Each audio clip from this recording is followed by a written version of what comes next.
know that there is at least one person, that being the driver. Unclear if that is a male or female driver. The windows are very tinted. He does have limo tint on that car, so unfortunately I can't really see from this angle whether or not there are any passengers. He's slowing down here a touch. I'm going to pull out to see what he's trying to do. We don't know where this car is registered to, so if in fact he is the owner, we would be able to run the plates and figure out where the car is registered to, and then that might give us an indication as to where he may be trying to get back to. We often see in some of these high-speed pursuits that suspects tend to go back to an area that is familiar to them. The entire time that we've been listening to this pursuit over our scanners, we know that he has been in the Devonshire division of the LAPD. Of course, that is a division that is in the northern part of the San Fernando Valley. And we've never heard him pick up the freeway either. We've only heard him on surface streets. He's on San Fernando Road now. Again, he's slowing down his speeds just a touch, which is good. But unfortunately, the bad part is he's not stopping. And so that's definitely what the LAPD would like to see him do. But but as he continues to run red lights here and continues to drive so erratically, driving on the wrong side of the road, it really is creating such a danger for motorists here in the Porter Ranch, Chatsworth area. He's going uphill here a touch. Going to pull the shot out just a touch so we can see where he's at. You can see those railroad tracks just on the right side of your screen. That's San Fernando Road. That is a road that runs through the entire San Fernando Valley. So he's running alongside that right now. That portion of San Fernando Road is just on the east side of the 5 freeway. There are smoking a little bit there. Maybe his car's starting to give out on him. We'll see. And look at that. There is a passenger. We actually can see that there is somebody sitting in the front passenger seat. So that confirms a question that we had earlier. We weren't sure if he had any passengers. Now we know that he does. We know that there is at least one passenger sitting right up front with him. We don't know if there's anyone in the back, again, because those windows are so darkly tinted. We can't take a good look at any of the rear seats, but we were able to take a look at that front seat, and we can tell that there is, in fact, a passenger, as well as, of course, the driver on this pursuit out of the Devonshire division of the LAPD that has now made its way into Sylmar.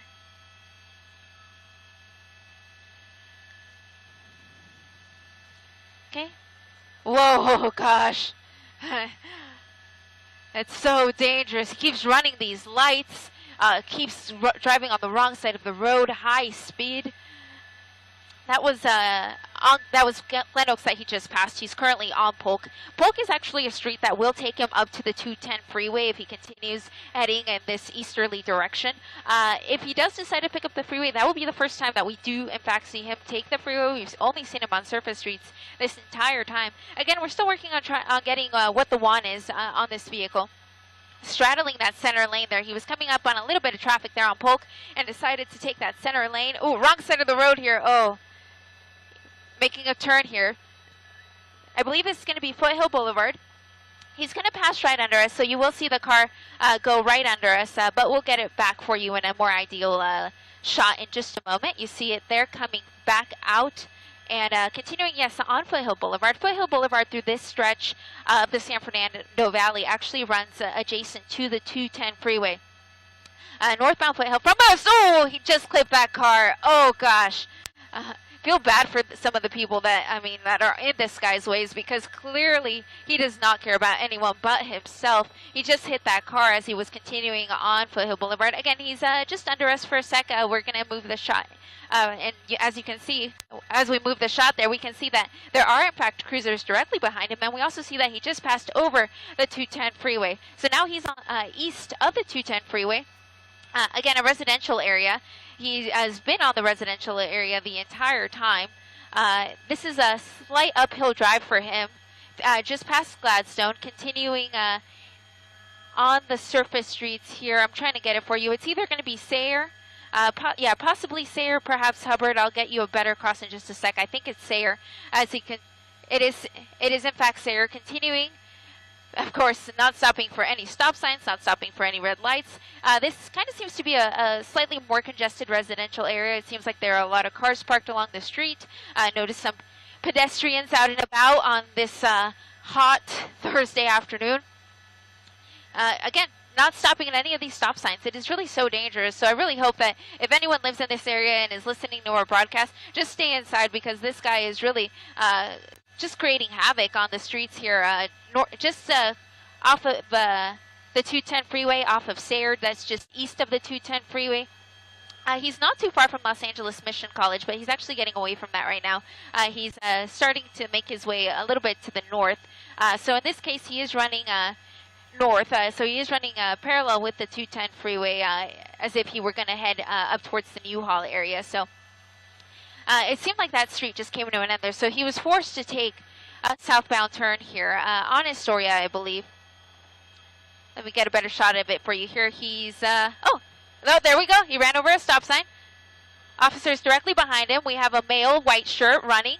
We do know there's a passenger, but we're going to go ahead and stick with that male, the driver, of course, since we don't know if the passenger really knew that this guy was going to be in a pursuit today. But obviously this guy did, because he was the driver. So he is hopping from home to home.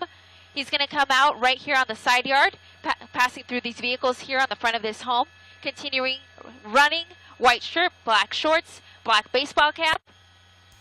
Coming up to this home here, passing that blue truck. He's going to try to leap over this fence right now. There you go. Oh, look at that. He has quite a good balance, actually, as he continues to run away from police here. It looks like he may be running out of steam here. I see him starting to slow down here on the rear of this home.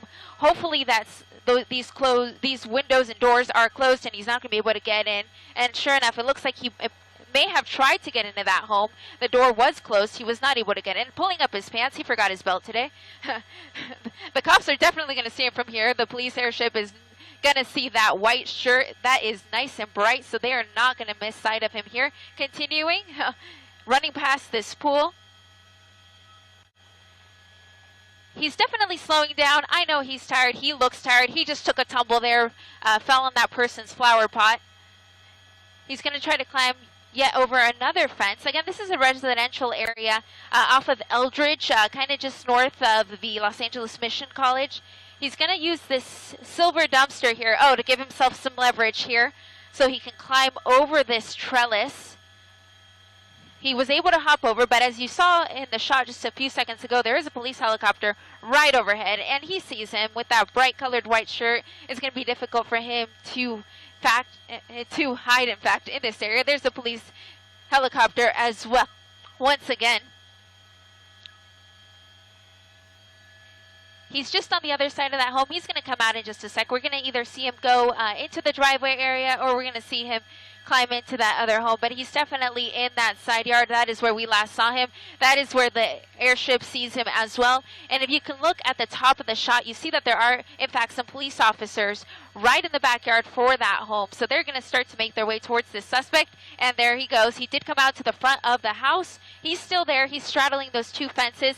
He's now, again, walking the line on top of the fence here. He sees those officers. They're right next to him. There's no way he doesn't see him. And they, in fact, do see him as well. They may be looking at, there we go. He's on the roof now, on the roof. Decided his only way out was to take a climb onto the roof. He's now on top of this home.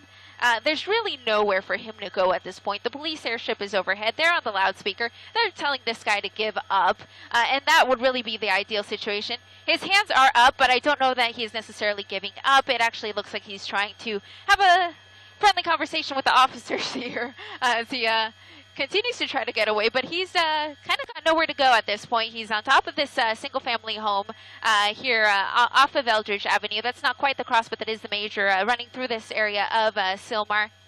We do have officers surrounding every side of this home, and we, of course, have the sheriff's, or not the sheriff's, but we have the LAPD helicopter overhead, rather, and, of course, we have News Chopper 4 overhead, and we're going to do our best, of course, to not lose him as well. He continues to gesture towards the officers. He's not quite giving up just yet. He did take off his baseball cap. We did see him raise his hands, but it wasn't really in a, hey, I'm giving up, take me into custody type of gesture. So it does look like he's in a friendly conversation with them.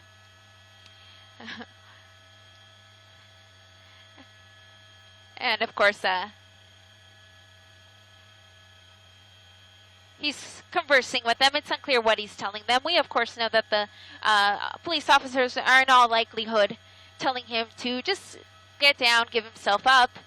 But of course, he ran from the cops for a good little while. We saw him do a lot of crazy maneuvers on surface streets, running a lot of red lights. He did hit other vehicles in the course of that pursuit.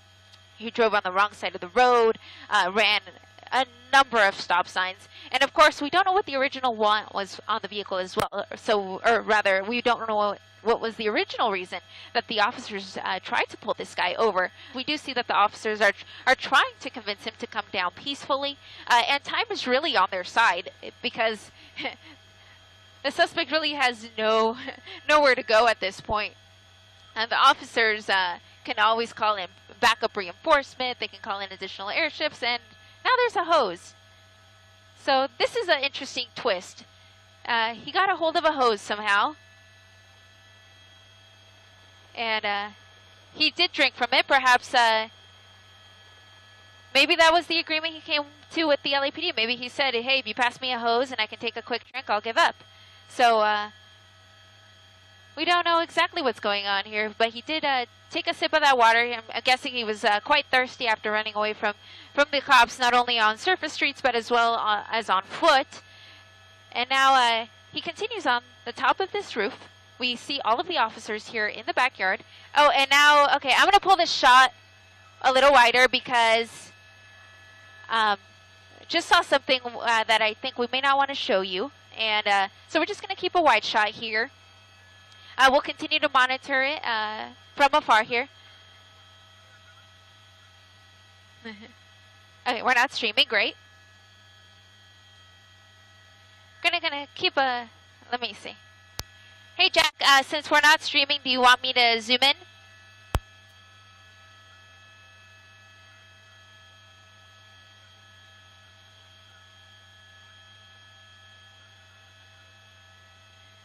Okay, 10-4. Okay, so we're going to stay about this wide. I was just in conversation with our assignment desk just to make sure that we weren't showing anything that we didn't want to show you. But we've kind of come to a conclusion that we feel comfortable showing you kind of a medium shot of what the suspect is in fact doing on the roof. There was a point when he did have a garden hose, and that did scare us up here for just a moment.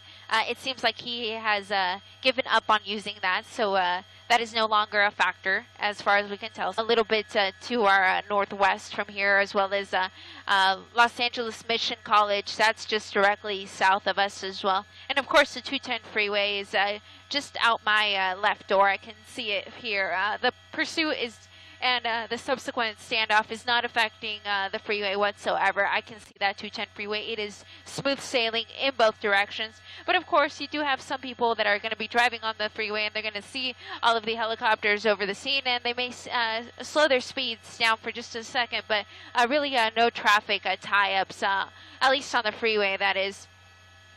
We, of course, have been on this the entire time, and the LAPD airship has also been over the entire time. That light that you see there on the roof is actually the night sun coming from the police helicopter. And we also have officers surrounding this home in